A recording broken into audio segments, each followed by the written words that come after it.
Hello, English learners, and welcome back to Learn English Online. I am Liam. And I am Luna. So today's deep dive, it's all about getting those essential phrases down for asking directions in English. Yeah. It's really not just knowing the words, is it? It's, feeling confident when you're navigating somewhere new. Exactly. And we want to give you the tools for that. For sure. Like, picture this. You're fresh off a train, new city, or maybe you're just hunting for that great coffee place everyone talks about. Knowing how to ask, and just as importantly, understand directions. That changes everything. Makes you feel much more, confident. Right. And this session, this deep dive, it's aimed right at A1, A2 learners. We're focusing on really clear, simple ways to communicate stuff you can use, like today. Absolutely. Our mission today is basically to arm you with those key phrases, but also give you a little insight into why they work, and how to use them well. So you don't just memorize words, but you kind of get the rhythm of asking for help. Okay, let's dive in then. Let's imagine our friend Alex. Alex is in a busy city, needs to find the bus station. Right. Now, listen to this short conversation Alex overhears. Pay attention to how the person asks and the response they get. We'll break it all down right after. Okay. Excuse me. How do I get to the bus station? Go straight for 2 blocks, then turn left at the bank. Turn left at the bank. Got it. Is it far? Not far. About 5 minutes. Is the station next to the park? It's across from the park near the coffee shop. Across from the park near the coffee shop. Thank you. You're welcome. Do you need the subway instead? No, the bus is fine. Oh. Which bus goes to the museum? Take number 12 from the station. It's the second stop. Number 12, second shop. Thanks for your help. No problem. Safe travels. That was a great little exchange, wasn't it? Yeah, really clear. And you hear right away Alex uses that key phrase to start things off. Yes.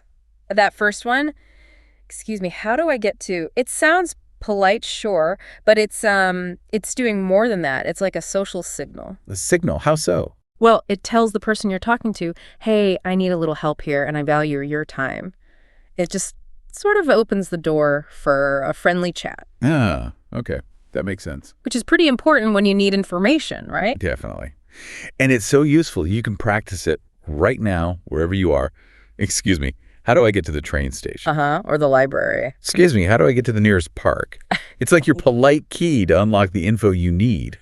It really does set a good tone, doesn't it? It really does. So once you've done that nice opening, the next bit is understanding the directions themselves, the movement words. Right. In that dialogue, the person said, go straight for 2 blocks, then turn left at the bank. Now, go straight. That just means keep going the way you're going. Keep going on the same street. Exactly. And a little tip here, the road doesn't have to be perfectly straight, like an arrow. Go straight just means don't turn off the street, even if it bends a bit.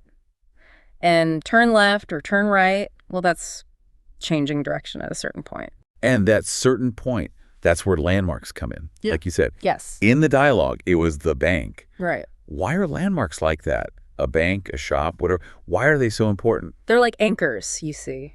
Without them, go straight for 2 blocks could feel a little vague. Yeah, just counting blocks can be tricky. Right. But a landmark gives you something solid to look for, a visual cue. It tells you when to turn. So you're not just counting, you're looking for that specific building. It's a really vital navigation trick, I think. Okay, so Alex has the first steps. Yeah. Now, it's pretty normal to want to check. You understood, right? And maybe see how long it'll take. Definitely. Alex just said, got it. Which is super simple, but effective. Shows you're listening.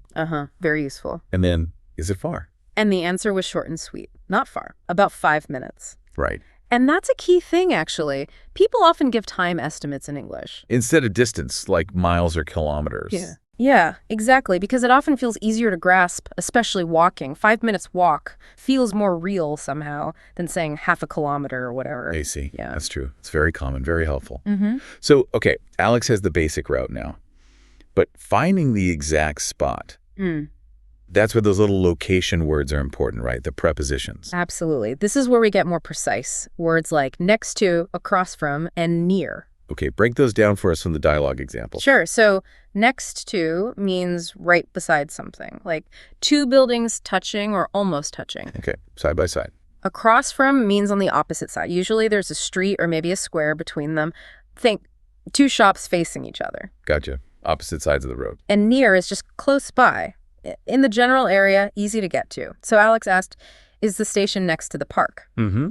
And the answer gave more detail. It's across from the park, near the coffee shop.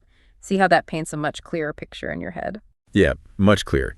And Alice did something really smart there, too, echoing back the key info. Yes, repeating it. Alex said, across from the park, near the coffee shop. Thank you. Why is that so good? Well, it's polite, obviously, saying thank you, but repeating the information, it's like a double check. You confirm that you heard correctly, and it gives the other person a chance to say, yes, that's right, or, oh, no, actually. It can really save you from taking a wrong turn. Right. Confirms it for both people. Less stress. Definitely less stress. Now, what if you're not just going to a building, but you need, say, public transport? Alex needed a bus. Ah, yeah. Alex asked, which bus goes to the museum? Perfect phrasing. Simple, direct. Gets you the info you need about routes. And the answer was pretty clear, too. Take number 12 from the station. It's the second stop. Mm-hmm. Straightforward. So you get the specific bus number to number 12, and crucially, where to get off the second stop. That stop number is really important. It's easy to get off too early or too late if you're not listening carefully for that. Good point. And all the way through this, politeness really matters, doesn't it? Oh, hugely. Always try to remember, thanks for your help, or just thank you. Yeah. Simple but important. It's good manners, of course, but it also just leaves a nice feeling. And you'll usually get a friendly reply like, you're welcome, or no problem. Makes the whole interaction better. Definitely. Okay, so let's bundle all that up. Let's make Alex's journey into an essential toolkit for directions. Good idea. A quick reference. Right. First up, starting the conversation politely. That's, how do I get to remember it's your social key? Okay, then understanding the movement. Core verbs. Go straight, turn left, turn right. And remember those landmarks. They tell you when. When to turn right, and describing the final location. Use those prepositions next to, across from, near. They make the mental map clearer. Got it. Checking how long it takes. Ask, is it far?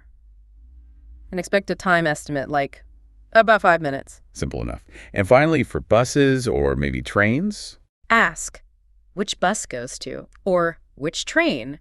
Gets you the route info. Perfect. Just learning those few phrases really can open up a new city, can't it? It really can. It's empowering. So let's talk about using this in the real world. Any final tips? Yeah, a couple of things. Don't underestimate gestures. Pointing? Yeah, pointing in the direction you think you need to go can help clarify things. And sometimes, people might even sketch a quick map for you on a napkin or something. Huh. Yeah, I've had that happen. Yeah. I was completely lost once in Venice, terrible with maps. Mm-hmm.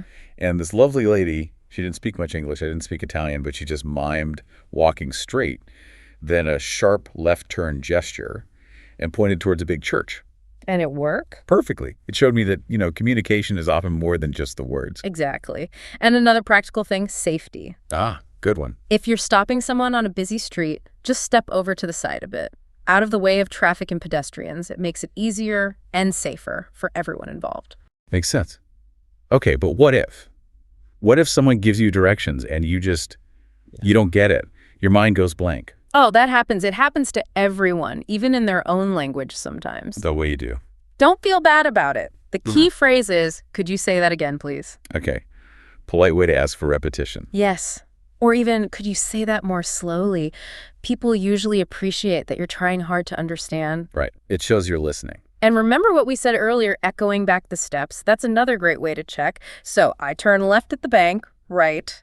It helps catch misunderstandings. Yeah, that confirmation is gold. So really, learning these phrases isn't just about vocabulary lists. Not at all. It's about building your confidence, giving you the power to explore and, connect with people and places. Practice makes perfect, as they say. It really is the best teacher for language. The more you actually use these phrases, the more they just start to feel natural. Okay, so here's a little mission for you listening today. A challenge, if you like. Ooh, okay. Think of a real place nearby. Maybe a shop, a park, the post office. Now imagine asking someone how to get there. Use the phrase, how do I get to? Uh-huh. And then in your head, or even say it out loud if you can, practice repeating back the imaginary steps someone might give you. Okay, so I go straight, then right at the corner. Nice. Active practice. Yeah. Just see how a few simple phrases can unlock your surroundings. It's pretty amazing, really. It really is. Well, thank you for joining us for this deep dive into navigating with confidence. And follow us for more clear English you can use today.